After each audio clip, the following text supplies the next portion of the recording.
Let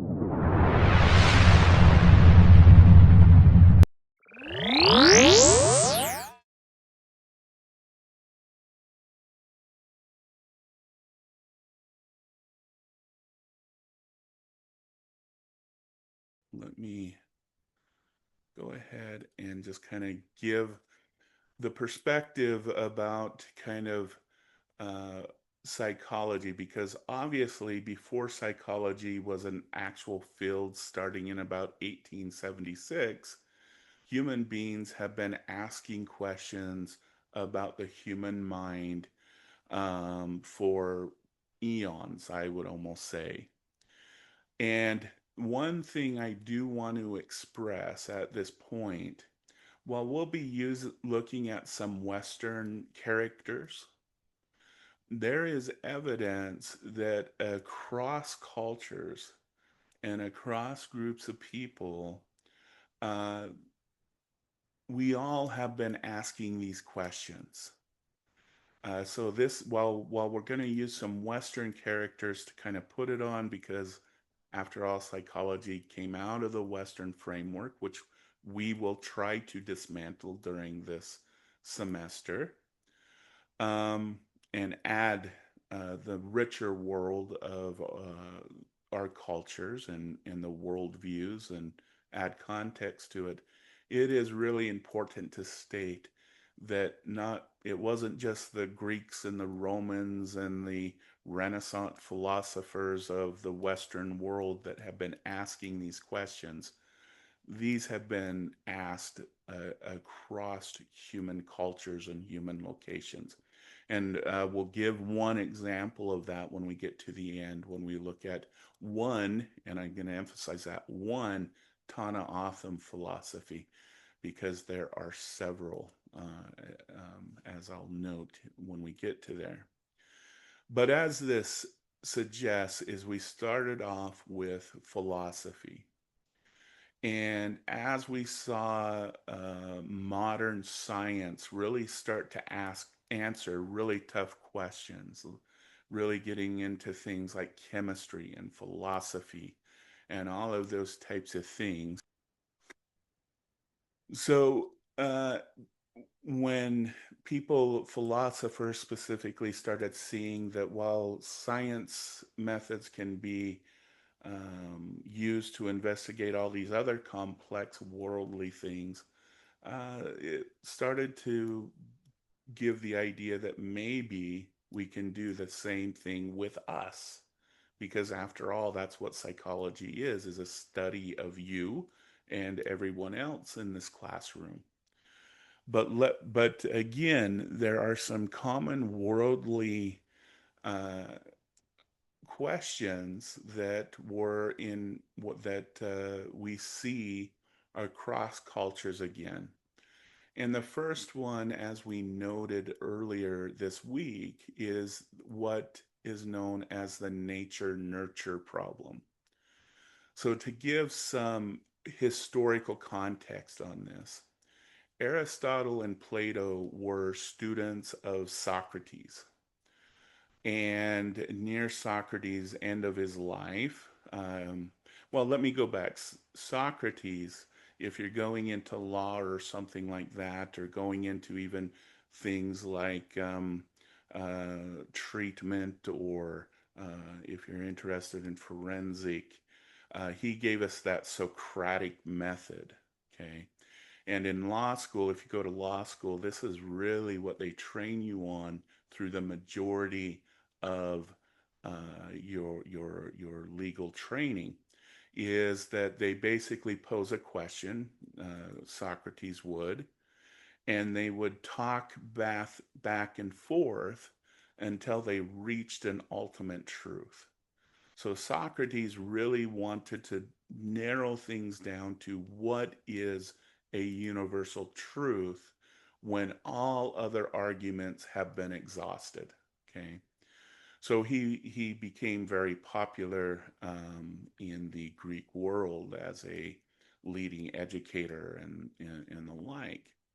While Aristotle and Plato were part of Socrates' school, But both of them thought that when Socrates passed away, it would go to one of them.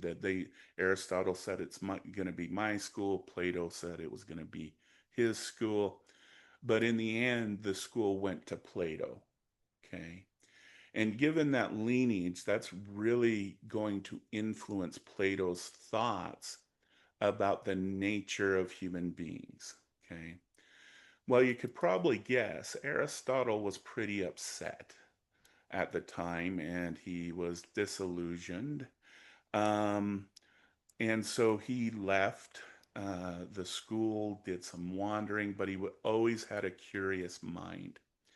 In fact, if you want to think about Aristotle and Aristotle's philosophy, he gave us the observational methods that are commonly used in the fields like biology. Okay. In the Western context, he was one of the first to give us the branches of different species. So he defined a canine is different from a human, and he started differentiating plants and differentiating trees, and gave us the phyllo chart. Well, for what he had limited access to. So but he very much spent a lot of time in nature and observing nature. Okay. Plato, on the other hand, stayed in that very structured, rigid, he's academia, school, and he noticed, and we'll start with Plato. Plato noticed that people tended to be born in certain castes or certain places, and that's where they stayed. And this influenced him to believe that people were born based upon their bloodline. Back then they didn't know about genetics, but they knew about bloodline. Okay. And so this set the stage for this idea that you are born with all your capacities, your personalities, your abilities, your traits. If you think about it in modern terms, that is the genetic argument, the pure genetic argument. If you want to think about this in Western culture perspectives, this is what set up the bloodlines for kings and queens, and you get a lot of the interbreeding because they didn't want to stop the royal bloodline, and it really made it so it almost was impossible to go from a farmer to a merchant, for example, or a peasant to a merchant. That might be a better example. So, but Plato is really on this hard line in the beginning arguments of this in nature, that we are born who we are, and that's what determines who we are. Aristotle, on the other hand, went around and he noticed that plants that weren't in the best soil, they didn't get the best sunlight, um, uh, tended to not survive very long. It tended to make it so the trees that benefited from a better environment, or plants that from a better environment, thrived better than others. And this is what's going to set up the pure nurture argument, that we're not necessarily a product of our biology. Yes, our biology exists, but it's really our environment.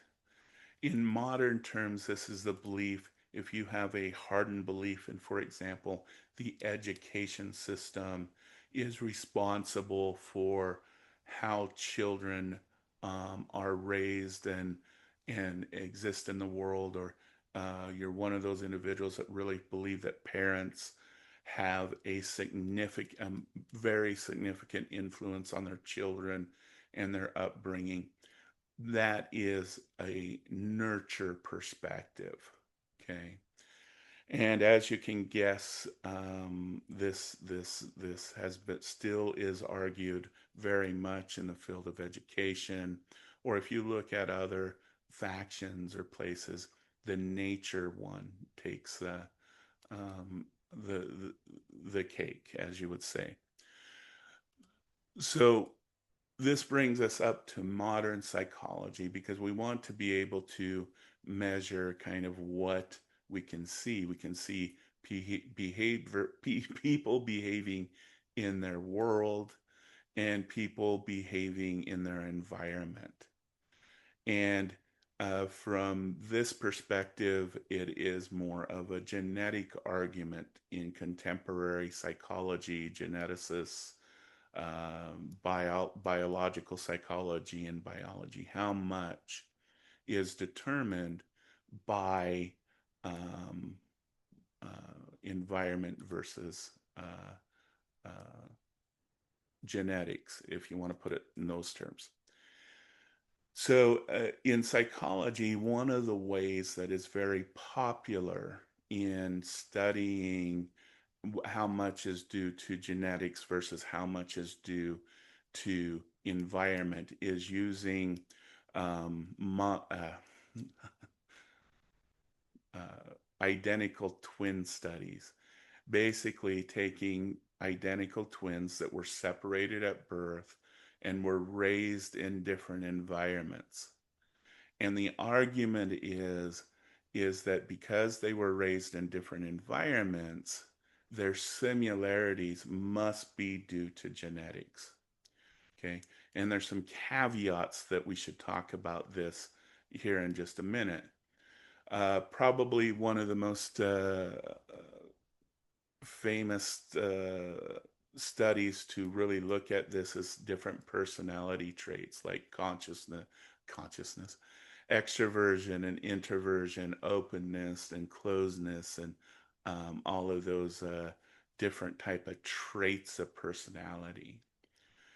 And what they have found is that it really depends on the study you're reading because dependent upon the study you're reading, the heredity coefficient, how much is due to genetics, will range anywhere between about 20 to 60%, completely totally based upon the study, their methodology, their measurements, and the specific twins that they're studying. Okay. However, this is what makes this a little bit nuanced, is that a lot of people on the nurture end still can make the argument that those similarities may not be due to genetics, but it may be due to environment. Okay. And here's how that goes is that I want you to take some teachers in your life, um, teachers who make the claim that they treat every one of their pupils the same. They give the same amount of attention, the same amount of effort, and then you measure it. You measure how much attention they give each student and whatnot. But let's say you come up with a measure of cuteness of the child. And you have interraters rate each child based on their cutis and non-cutis. I don't want to say that other word. Um, and but what we find is if even though you take the most altruistic teacher, we still find that based upon the child's appearance, the teachers will give the cuter children more positive attention, more positive feedback, more time. They will be the first to go to for projects and answers. And the less non cute children get more negative feedback. They get less attention from the teacher. They tend to get more punitive actions, even if the behaviors are similar. So, in this context, out of educational psychology, there has been an argument that based basically on the appearance of the two identical twins, you can still have similar traits because of the way society tends to treat children based upon their appearance. So this is why I really feel we get this variability in how much is due to genetics versus how much is due to personality. So that's something to think about. So we're looking at, instead of thinking about um, things like personality and attitudes and belief systems, rather than a function of genetics or environment, we're really starting to see that it's more of an interaction. Okay. And this will probably be more glaringly true when we get to the section on disorders. For example, how can two individuals who have the same genetic markers for depression, one will end up getting it in a severe way, and the other one will live out their life without ever getting the actual disorder? And again, it'll come down to that answer between environment and its interaction with our genetics. Okay, so I am going to end our presentation right here. I'm going to stop the recording.